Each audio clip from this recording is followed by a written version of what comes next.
गांवों में करीब 12 करोड़ परिवारों तक पहली बार पाइप से वाटर नीर पहुंचाया गया है। इसमें 1 करोड़ 11 लाख फैमिलीज मेरे तमिलनाडु की है।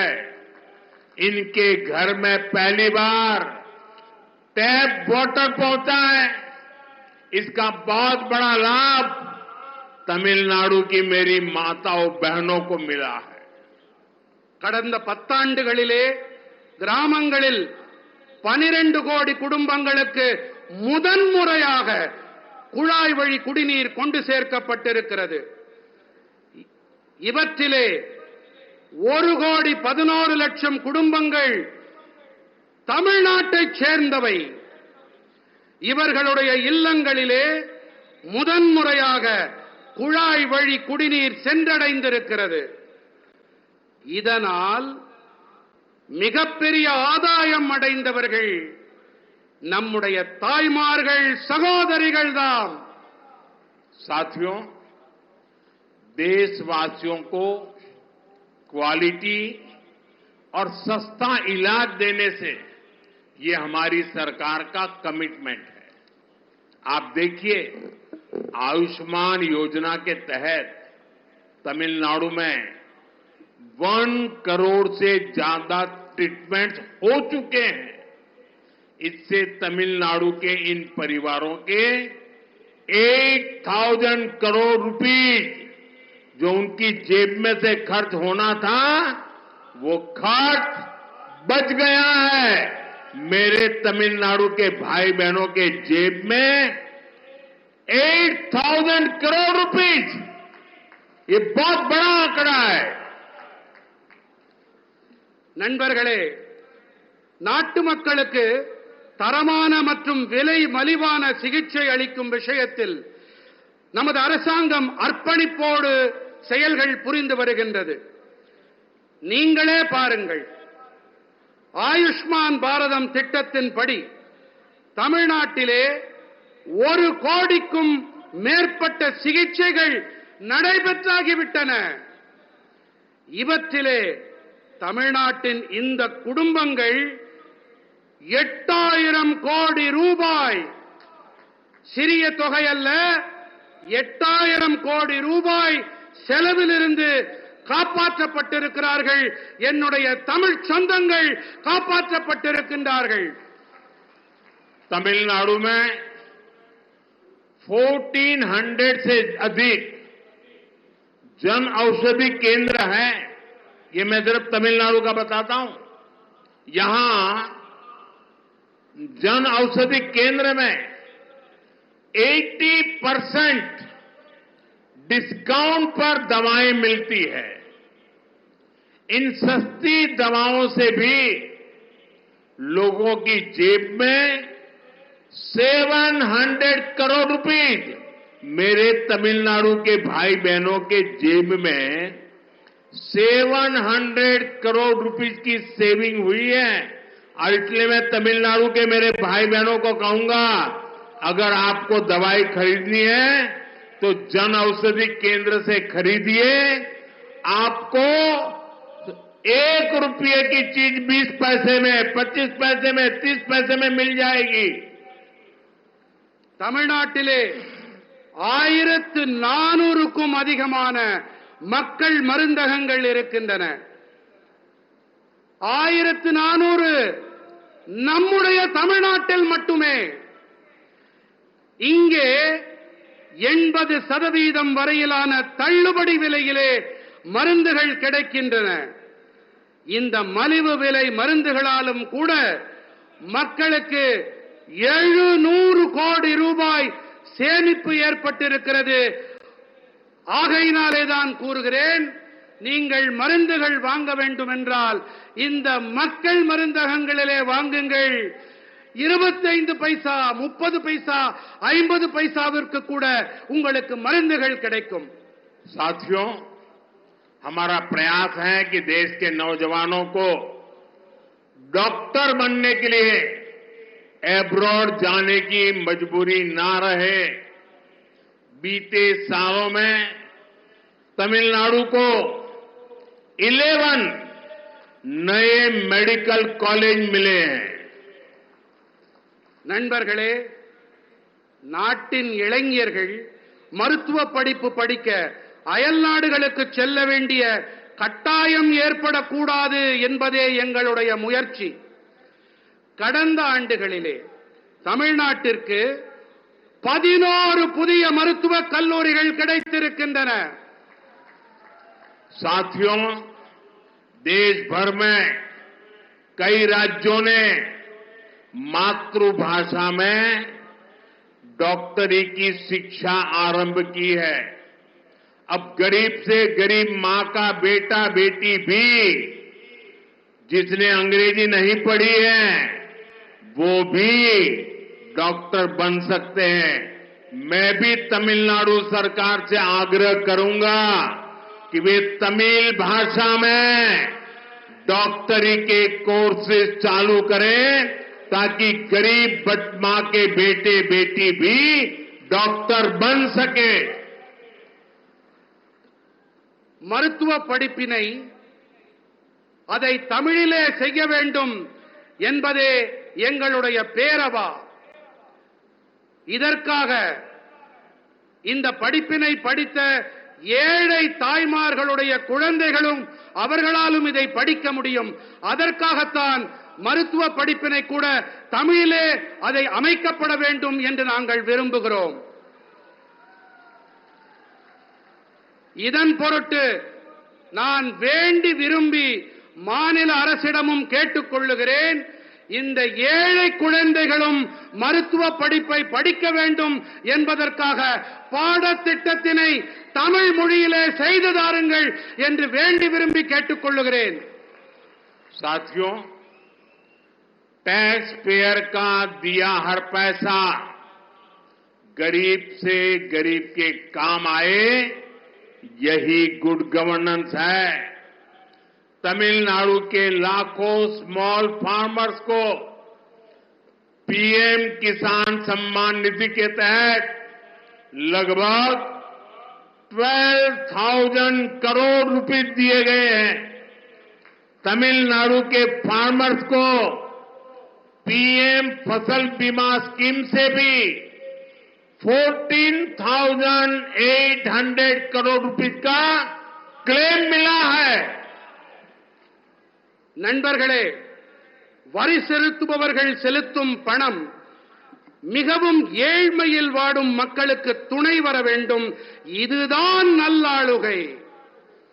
தமிழ்நாட்டின் லட்சக்கணக்கான சிறு விவசாயிகளுக்கு பிரதம மந்திரி விவசாயிகளுக்கான வருமான ஆதரவு திட்டத்தின்படி சுமார் 12,000 கோடி ரூபாய் அளிக்கப்பட்டிருக்கின்றது. தமிழ்நாட்டின் விவசாயிகளுக்கு பிரதம மந்திரி பயிர் காப்பீட்டு திட்டத்தின் வாயிலாக 14,800 கோடி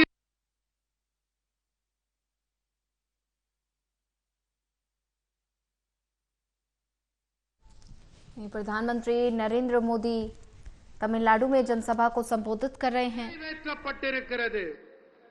साथियों, भारत की ग्रोथ में हमारी ब्लू इकोनॉमी का बहुत बड़ा रोल होने वाला है। इसमें तमिलनाडु की ताकत दुनिया देख सकती है। तमिलनाडु का हमारा फिशरीज से जुड़ा समाज बहुत मेहनती है। तमिलनाडु के फिशरीज इंफ्रास्ट्रक्चर को मजबूत करने के लिए स्टेट को जो भी मदद चाहिए वो केंद्र सरकार दे रही है। நண்பர்களே, பாரதத்தின் வளர்ச்சியில் நமது நீல பொருளாதாரத்திற்கு மிகப்பெரிய பங்கு அமைய இருக்கின்றது. இதிலே தமிழ்நாட்டின் பலத்தை உலகமே பார்த்து வியக்க இருக்கிறது.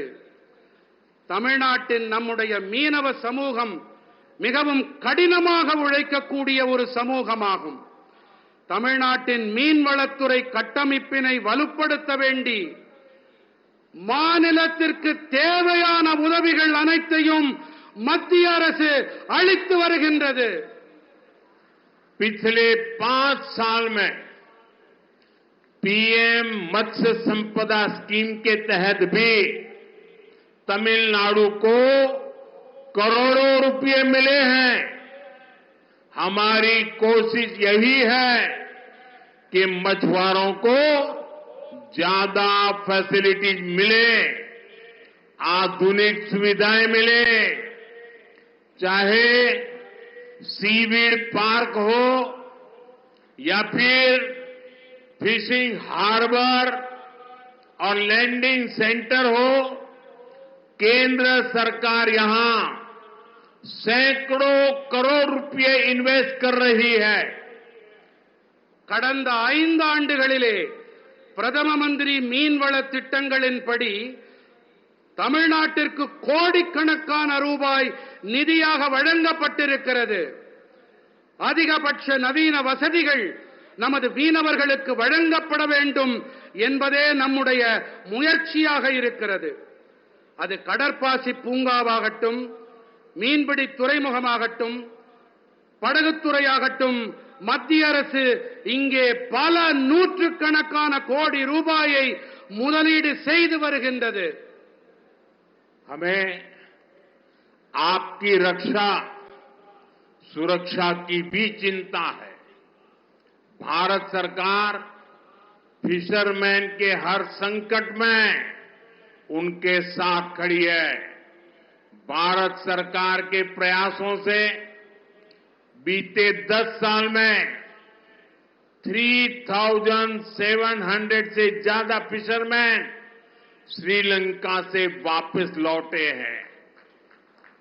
इनमें से 600 से अधिक फिशरमैन तो पिछले 1 साल में फ्री हुए हैं. और आपको याद होगा, कुछ हमारे मछुआरा साथियों को फांसी की सजा हुई थी. उनको भी हम जिंदा भारत लौट करके ला करके उनके परिवार को सुपुर्द किया है. நமது பாதுகாப்பு தொடர்பான அக்கறையும் நமக்கு இருக்கிறது. பாரத அரசு மீனவர்களின் அனைத்து சங்கட காலங்களிலும் அவர்களுக்கு தோளோடு தோள் கொடுத்து வந்திருக்கின்றது. பாரத அரசின் முயற்சிகள் காரணமாக கடந்த 10 ஆண்டுகளில் மட்டும் 3700க்கும் மேற்பட்ட மீனவர்கள் இலங்கையிலிருந்து மீட்டுக் கொண்டு வரப்பட்டிருக்கின்றார்கள். இவர்களிலே 600க்கும் அதிகமான மீனவர்கள் மட்டும் கடந்த ஓராண்டிலே மீட்டுக் கொண்டு வரப்பட்டிருக்கின்றார்கள். உங்களுக்கெல்லாம் நன்கு நினைவிருக்கலாம், சில காலம் முன்பாக தூக்கு மேடையை முத்தமிட அவர்கள் போடப்பட வேண்டிய அந்த காலகட்டத்தில் நம்முடைய மீனவர்களை இலங்கையிலிருந்து நம்முடைய மத்திய அரசு மீட்டுக் கொண்டு வந்திருக்கிறது. साथियों, आज दुनिया में भारत के प्रति आकर्षण बढ़ा है. लोग भारत को जानना चाहते हैं, भारत को समझना चाहते हैं. इसमें भारत के कल्चर का, हमारी सॉफ्ट पावर का भी बड़ा रोल है. तमिल लैंग्वेज और हेरिटेज दुनिया के कोने कोने तक पहुंचे, इसके लिए भी सरकार लगातार कोशिश कर रही है. நண்பர்களே, இன்று உலகில் பாரதம் அனைவரையும் ஈர்க்கும் மையமாக மாறியிருக்கிறது.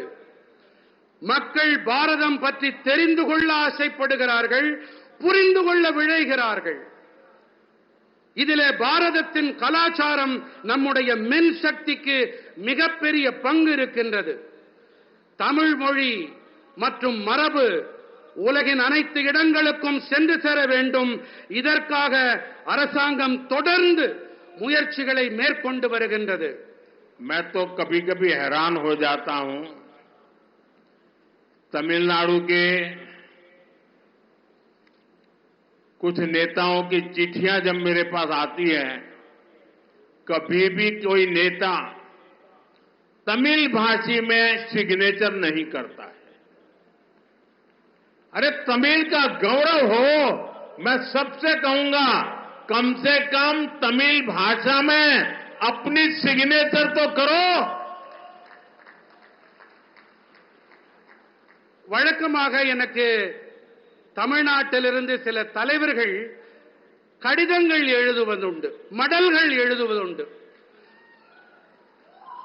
அந்த கடிதங்களிலே எனக்கு மிகப்பெரிய ஆச்சரியத்தை ஏற்படுத்தக்கூடிய விஷயம் என்னவென்றால், கடிதம் என்னமோ ஆங்கிலத்திலே இருக்கிறது, ஆனால் கையெழுத்தும் ஆங்கிலத்திலேயே இருக்கிறது.